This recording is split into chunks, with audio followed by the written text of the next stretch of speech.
조국혁신당 대표 권한대행 김선민입니다. 악인은 지옥으로 돌려질 것이다. 윤석열이 구속됐다는 소식을 듣고 떠올린 성경구절입니다. 법원이 희한한 구속기간 계산법으로 법리적 탈옥을 시킨 지 124일 만에 그는 다시 구치소로 들어갔습니다. 윤 어게인입니다. 이제야 제자리로 돌아갔습니다. 윤석열은 이제 다시 거리를 활보하지 못할 것입니다. 변호인들을 시켜 관련자들을 압박하지도 못할 것입니다. 윤석열에게는 내란 유죄 판결이 날 것입니다. 모든 국민이 생중계로 지켜봤습니다. 이제 꼼수는 그만 부리고 반성하며 진실 규명에 협조하기 바랍니다. 진정으로 반성하고 내란 초범이라는 점을 강조하시기 바랍니다. 내란죄 우두머리 형량은 사형 또는 무기징역, 무기금고입니다. 3특검이 다루는 모든 사건에 김건희 씨 지문이 가득합니다. 계엄 하루 전 김건희 씨는 국정원장에게 문자를 보냈습니다.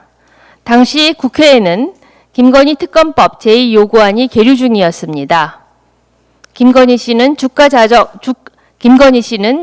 조작 사건 조사를 앞두고 김주현 민정수석과도 비화폰 통화를 했습니다. 국정원장과 민정수석이 심부름 업체 직원입니까? 김건희, 명태균 특검법에는 검사, 법사, 무당이 출연합니다. 들여다보니 지난 3년 대한민국 국정은 김건희 씨 말과 문자로 도배되어 있습니다. 김영선 전 의원 공천과 관련해서 김건희 씨는 명태균 씨에게 걱정 마세요. 잘 될 거예요. 라고 전화했습니다. 또 김건희 씨는 김상민 검사가 조국 수사 때 고생했다. 국회의원 되게 도와달라. 라고 명 씨에게 통화를 했답니다. 최일병 특감도 마찬가지입니다. 본인과 도이치모터스 주가 조작과 연루된 인물이 수사 외압 및 구명 로비 사건의 핵심으로 의심받습니다. 모든 추문과 의혹에 등장하는 대통령과 배우자를 보고 모두가 이렇게 생각합니다. 어떻게 이런 어처구니 없는 사람들이 권력을 잡았을까? 국민적 의혹의 답은 간단합니다. 검찰 권력 때문입니다.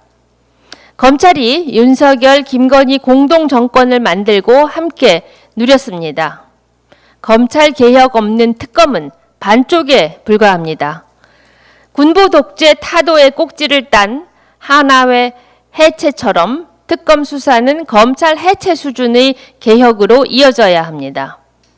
수십 년간 계속되어 온 검찰의 음습한 지배를 끝내야 합니다.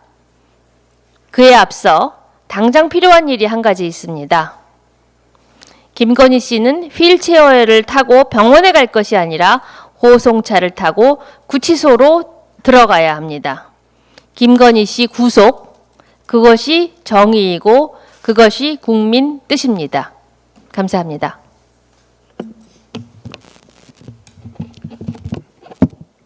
예, 최고위원 황명필입니다. 간절히 바라면 이루어진다고 하죠. 그동안 윤 어게인을 외친 사람들의 간절함이 통했는지 윤석열이 다시 구속되었습니다. 윤 어게인 구속 축하드립니다. 어떤 사람에겐 육체적 고통이 힘들고 윤석열에겐 술이 없는 것이 힘들겠지만 상식을 가진 국민들에겐 죄 지은 자가 뻔뻔하게 웃으며 활보하는 모습이 고통이었습니다. 이제 시작입니다. 많은 것들을 바로잡아야 합니다. 요즘 세상에 우울증 때문에 병원에 걸어 들어가 걷지 못할 정도로 악화되었음에도 의사가 웃으며 강제 퇴원시키는 비인간적인 일이 있어서야 되겠습니까? 구약을 통째로 외워 기적이 일어난 것인지 3분간 휠체어를 타고 어지럼증이 치유되어 벌떡 일어난 김건희가 집안에서 과일을 먹느라 전화를 안 받아서 학위 취소를 못하고 있다는 말 같지 않은 소리를 계속 들어서야 되겠습니까? 표절검사 프로그램에 넣으면 30초 안에 답이 나오는 표절조사에 3년이 걸리는 비정상을 바로잡아야 하지 않겠습니까? 뉴라이트가 반민족 행위를 하며 낄낄대는 일을 더 용납할 수는 없지 않겠습니까? SRT 특실의 거북선 일장기가 문제가 되었습니다. 왜 이런 일이 벌어지는 걸까요? 뉴라이트는 이승만도 인정하지 않은 1948년 건국을 우깁니다. 당시 일본은 같은 나라였기 때문에 일본을 위해 일한 것은 애국이지 매국이 아니다라는 헛소리를 짓거립니다. 그러면서 쌀을 수출한 것이지 수탈당한 것이 아니라고 합니다. 국립대에서 헌법을 가르치는 교수라는 자는 문재인 전 대통령이 간첩이라고 합니다. 이것들 보세요. 같은 나라라며 같은 나라끼리 수출이라는 단어를 씁니까? 홈쇼핑으로 물건 사서 서울에서 울산으로 택배 보내면 수출하는 겁니까? 그리고 교수님, 간첩 신고하면 포상금이 5억이고 간첩임을 알면서 신고하지 않으면 5년 이하의 징역이지 않습니까? 문재인 대통령을 신고해서 5억을 받지 않고 5년 징역을 살겠다니 미친 거 아닙니까? 이자들도 알고 있는 겁니다. 스스로 거짓말을 하고 있다는 것을. 이 비루하고 비겁한 자들의 거짓 논리를 사회에서 추방해야 합니다. 정의롭고 용기 있는 사람들이 우리 사회의 주류가 되어야 합니다. 주류 얘기하니 생각났는데 혹시나 서울구치소는 주류가 반입되는 일이 없도록 철저히 감시하기 바랍니다. 짧은 정치 경제 얘기를 드리겠습니다. 소비 쿨폰 관련해서 국민의힘이 홍역을 치르고 있습니다. 이분들이 왜 이러는지 제가 쉽게 설명드리겠습니다. 요플레 뚜껑을 핥아먹지 않는 이들이 어떻게 서민의 삶을 알겠습니까? 의원들이 통장에 수십억씩 현금을 가지고 있는 국민의힘은 대기업과 부자들을 위하는 수구정당입니다. 후원금도 뭉태기로 받는 부자정당이죠. 옛날엔 차떼기로 받았는데 요새는 푼돈 50억 정도는 그냥 아들 퇴직금으로 받는다는 소문이 있습니다. 이 사람들은 서민들에게 쓰는 돈은 아깝고 대기업과 가진 자들이 그 혜택을 보기 바라는 것입니다. 그래야 자신에게 이득이 되니까. 코로나 위기가 왔을 때 국민의힘이 제일 먼저 주장한 것은 법인세를 5% 깎아주자는 것이었습니다. 우리나라 법인세 세수가 80조에서 100조 정도 됩니다. 그리고 상위 1%의 초대기업이 이 중 85% 정도를 부담합니다. 즉 5조 원 가까운 혜택을 대기업과 재벌에게 주자는 것입니다. 코로나로 가장 힘든 건 서민과 자영업자들이었는데 왜 초대기업 법인세를 깎아줍니까? 윤석열이 취임 직후한 짓도 그랬습니다. 윤석열은 3천억 이상 세금을 내는 기업의 법인세 최고 세율을 3% 낮추겠다면서 대기업 총수들에게 언제든 저녁 먹으며 얘기하자고 했습니다. 세금을 해마다 20, 30조씩 깎아주면서 대통령이 보자고 하면 무슨 선물을 가져가야 될지 고민하지 않겠습니까? 옛날 정경유착도 아니고 이런 부적절한 발언에 대해 어떤 언론도 지적하지 않았습니다. 보통의 국민들이 아니라 부자만을 위하는 국민의힘, 더는 속지 마시길 바랍니다. 이제 일 잘하는 조국혁신당이 있지 않습니까? 저희가 하나하나 다 파서 정의구현을 끝까지 실현하겠습니다. 지켜봐 주십시오. 네, 최고위원 차규곤입니다. Yun again, mission clear. 사필 규정, 어둠은 빛을 이길 수 없다 라는 말이 떠오르는 정의로운 아침입니다. 최근 서울의 낮 기온이 37.1도까지 올라 1908년 근대 기상 관측 이래 117년 만에 가장 더운 7월이라고 합니다. 야외에서 몇 분 서 있기도 힘들어 대부분의 시민들이 그늘이나 에어컨이 있는 실내로 더위를 피하고 있습니다. 말 그대로 폭염입니다. 하지만 이런 폭염 속에서도 그늘 한 점 없는 야외에서 온몸으로 땡볕을 그대로 받으며 일하는 노동자들이 있습니다. 이들은 특별한 노동자들이 아닙니다.